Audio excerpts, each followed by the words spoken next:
नमस्कार दोस्तों, मैं सुनील कुमार आपका फिर से स्वागत करता हूं आपके अपने चैनल क्या ऐसा होता है। दोस्तों, पिछली वाली वीडियो में मैंने आपको बताया था नाग पंचमी वाले दिन अगर लोग काल सर्प दोष की शांति के लिए कुछ पूजा करवाते हैं त्र्यंबकेश्वर में, तो उसका एकदम 100% फल उसे मिलता है और फिर उसे किसी भी तरह की पूजा कराने की जरूरत नहीं है काल सर्प दोष की शांति के लिए।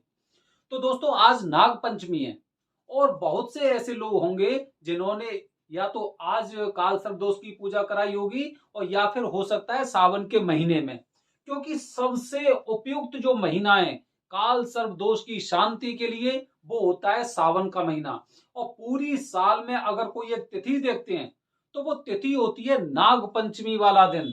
नाग पंचमी वाले दिन अगर काल सर्प दोष की शांति के लिए अगर त्र्यंबकेश्वर में पूजा कराते हैं तो आपको पूरी जिंदगी किसी भी तरह की पूजा कराने की आवश्यकता नहीं है।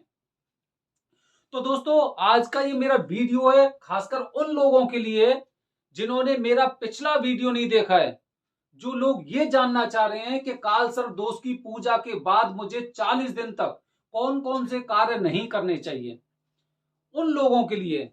तो इसीलिए इस वीडियो को मैं उन्हीं लोगों के लिए लेके आया हूं, खासकर उन्हीं लोगों के लिए। और जो लोग पुराने मेरे वीडियो देख रहे हैं उन्हें भी इस चीज से थोड़ा सा एक पुनरावृत्ति हो जाएगी, एक उनका रिवीजन हो जाएगा कि 40 दिन तक जब हमने कालसर्प दोष की पूजा कराई है तो उसके 40 दिन तक हमें कौन कौन से कार्य नहीं करने चाहिए। तो दोस्तों, इन सब बातों को बताने से पहले मैं आपको कुछ एक जरूरी जानकारी दे रहा हूं। उस जानकारी को आप थोड़ा सा विचार विमर्श करना कि कोई भी पूजा होती है वो पूजा तीन तरह से, जब तीन चीजें पूरी होती है तभी वो पूजा पूरी तरह से मानी जाती, पूरी मानी जाती है। जिनमें पहली चीज होती है इंसान का तन, दूसरी चीज होती है उसका मन और तीसरी चीज होती है नियम।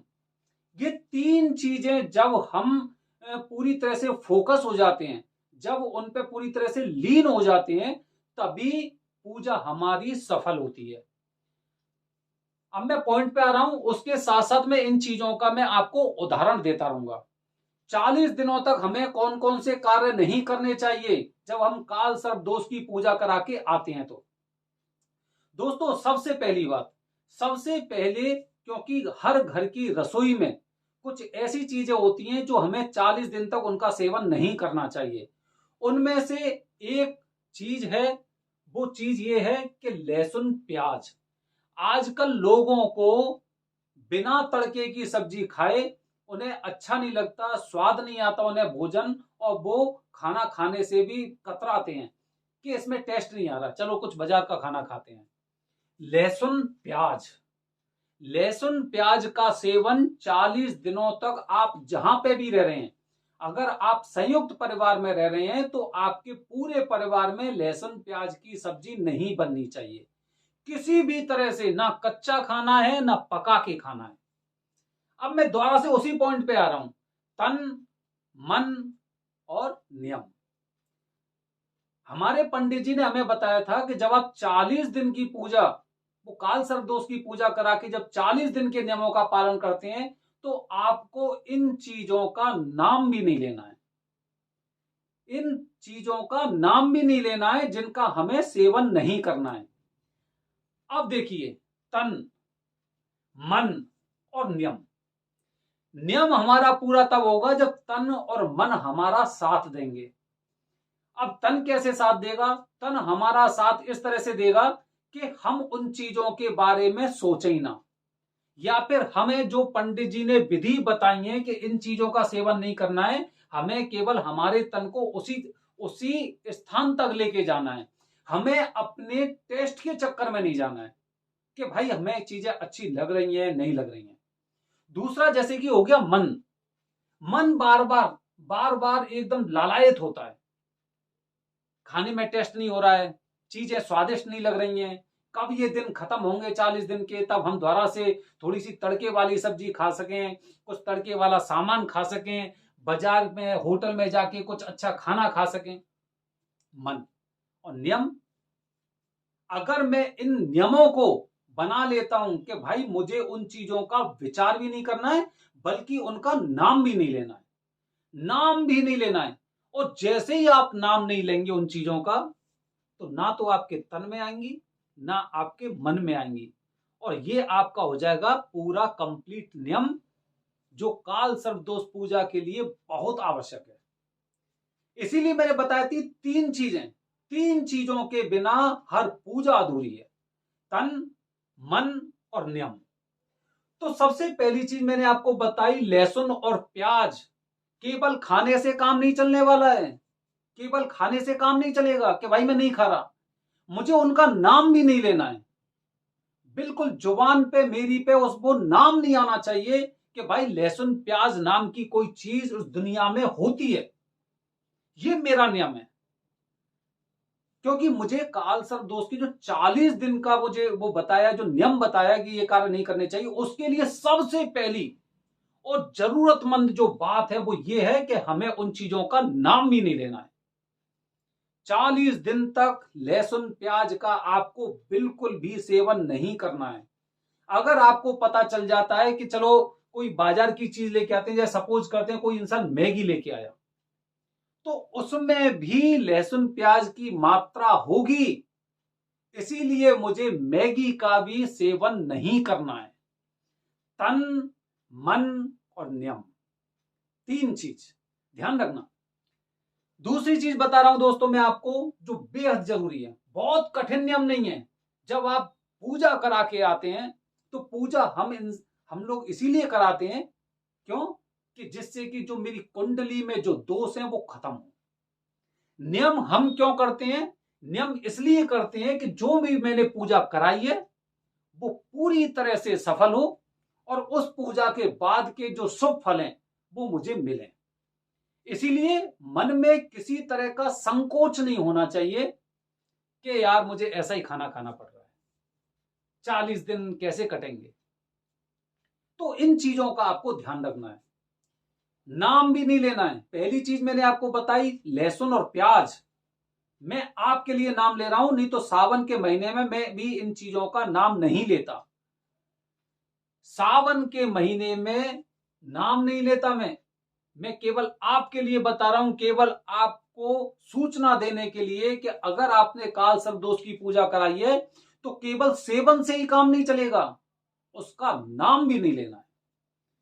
दूसरा बेहद जरूरी पॉइंट बता रहा हूं, हमें किसी भी तरह के नॉन वेज पदार्थ का सेवन नहीं करना है।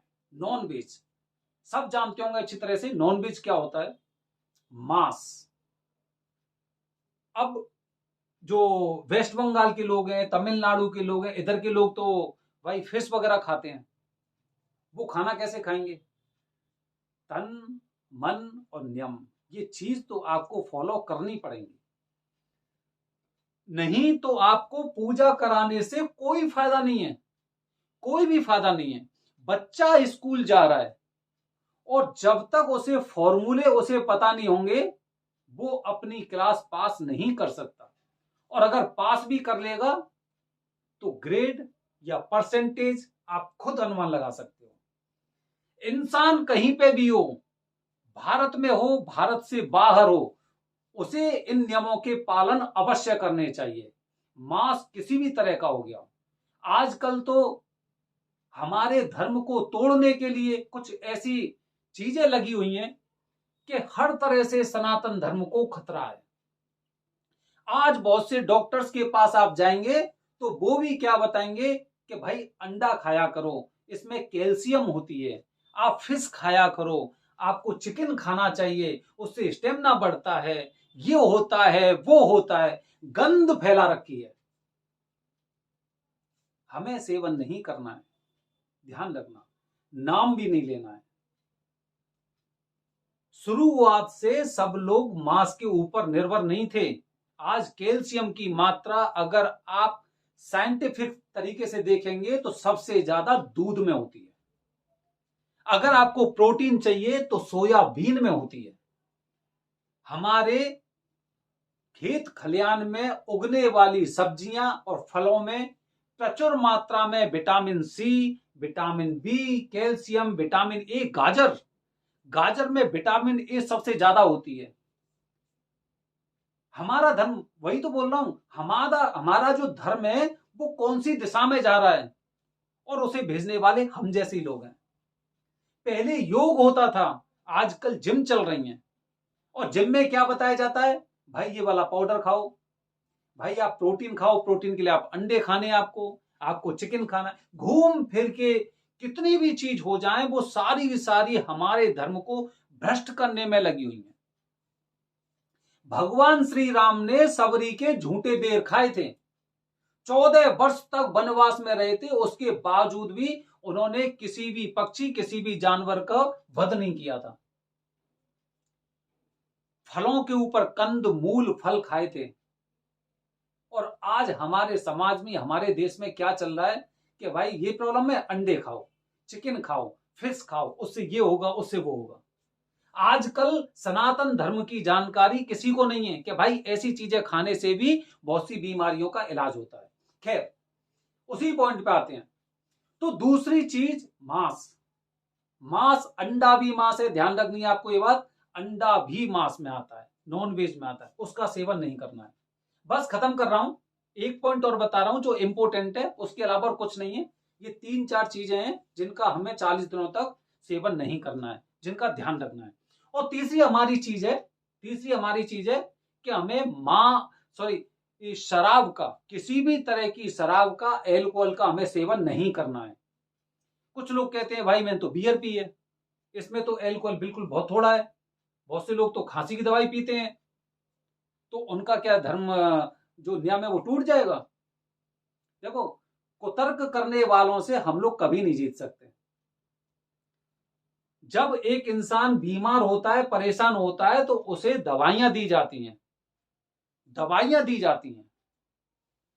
अब अगर किसी को खांसी हो रही है और आप उसकी तुलना आप अपने से कर रहे हो, तो उसका जवाब तो मेरे पास नहीं, मैं आपके हाथ जोड़ता हूं, मेरे पास उसका इलाज नहीं है। तो दोस्तों, 3 चीज बताई, चौथी चीज वो भी बेहद जरूरी है। 40 दिनों तक आपको एक मंत्र का उच्चारण करना है, चाहे सुबह करो या शाम को करो या फिर दोनों समय करो। वो मैं मंत्र आपको बोल रहा हूं, ओम अनंतम वासुकी शेषम पद्मनाभम च कंबलम शंखपालम धृतराष्ट्रम कालियम तक्षकम तथा एतानि नवनामानि नामानां च महात्मनां सायंकाले पठे नित्यं प्रातः काले विशेषतः तस्मै विश्वयं नास्ति सर्वत्र विजयी भवेत्। नीचे आप देखोगे, नीचे में पूरा मंत्र आएगा, आप उसे पढ़ सकते हैं। ये 4 चीजें, तो जब भी इस मंत्र का आप उच्चारण करो तो सर्वश्रेष्ठ होगा अगर आप किसी शिवालय में कर रहे हैं, शिव मंदिर में कर रहे हैं।